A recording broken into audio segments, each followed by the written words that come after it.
India 79ാമത് സ്വാതന്ത്ര്യദിനം ആഘോഷിക്കുകയാണ്.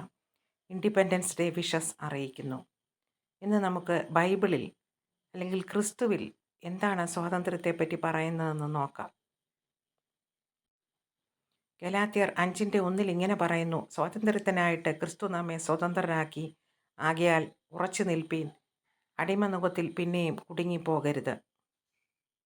ഗലാത്യർ 5:13 സഹോദരന്മാരെ, നിങ്ങൾ സ്വാതന്ത്ര്യത്തിനായിട്ട് വിളിക്കപ്പെട്ടിരിക്കുന്നു. ഈ സ്വാതന്ത്ര്യം ജഡത്തിന് അവസരമാക്കുക മാത്രം ചെയ്യാതെ സ്നേഹത്തിൽ അന്യോന്യം സേവിപ്പീൻ എന്ന് പറയുന്നു. ഞാൻ 8:32 സത്യം അറിയുകയും സത്യം നിങ്ങളെ സ്വതന്ത്രന്മാരാക്കുകയും ചെയ്യും എന്ന് പറയുന്നു.